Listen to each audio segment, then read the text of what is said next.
வணக்கம்.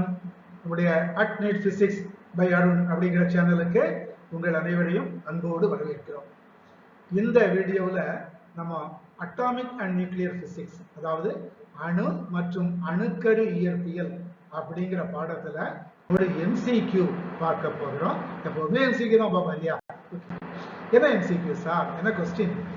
Hydrogen நிறமாலையில் Palmer வரிசையின் சிறும அலைநீளம் லாம்டா எனில் பிராக்கெட் வரிசையின் சிறும அலைநீளம் எவ்வளவு? சரியா? இந்த கேள்வி 2023ஆம் ஆண்டு நீட் தேர்வில் கேட்கப்பட்ட ஒரு கேள்வி. சரியா? இப்போ பிராக்கெட் வரிசையின் சிறும அலைநீளம் என்பது 4 தெரிவுகள், 4 ஆப்ஷன்ஸ் கொடுத்திருக்கிறாங்க.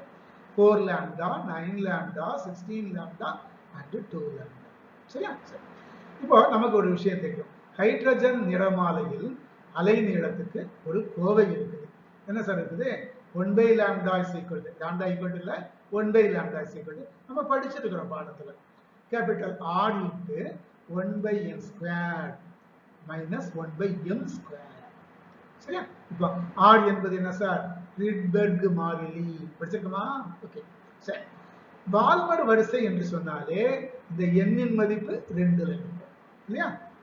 நம்ம படிச்சிருக்கோம் லைமான் சீரிஸ், பால்மர் சீரிஸ், பால்மர் வரிசை, பிராக்கெட் வரிசை, பாஸ்டன் வரிசை, ஈஃபண்ட் வரிசை படிச்சிருக்கிறோம். சரியா? அதுல பால்மர் வரிசைனா என்ன சீக்வென்ஸ் இருக்குது? எம்என் மதிப்பு என்ன சார் இருக்கும்? 3, 4, 5 எவ்வளவு வேணாலும் இருக்கலாம். சிறும அலை நீளம் இன்ஃபினிட்டி. எம் என்பது இன்ஃபினிட்டி.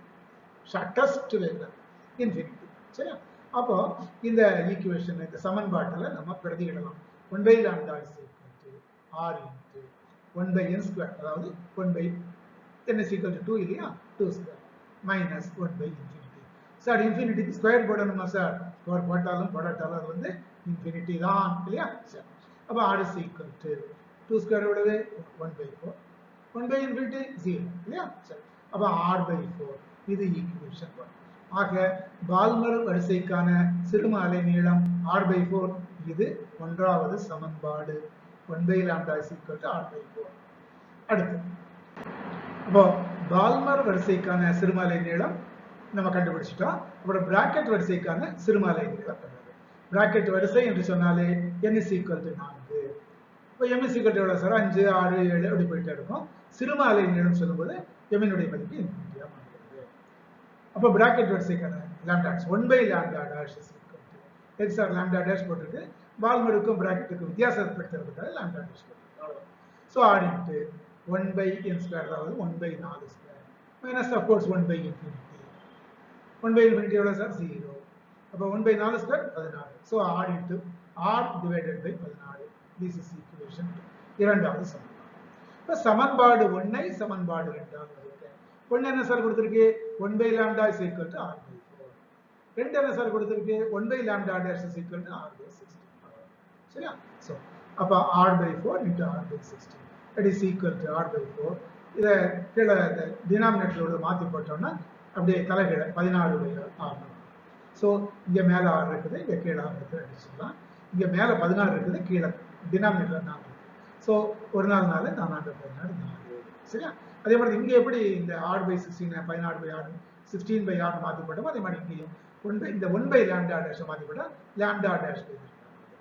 இப்போ lambda dash is equal to இந்த lambda equal to 4 lambda. அப்படிதானே? lambda dash is equal to 4 lambda. அப்போ நமக்கு கொடுக்கப்பட்ட 1வது தெரிவு, first option number 1 is the right answer. Okay? So lambda dash is equal to 4 lambda என்பது இந்த கேள்விக்கான சரியான விடை. அடுத்த ஒரு வீடியோவில் இதே சாப்டர்ல அணுக்கரு மற்றும் அணுக்கரு இயற்பியல், அணு மற்றும் அணுக்கரு இயற்பியல்ல இன்னொரு கேள்வி வந்து நம்ம பார்க்கலாம். அதுவரைக்கும் நன்றி, வணக்கம்.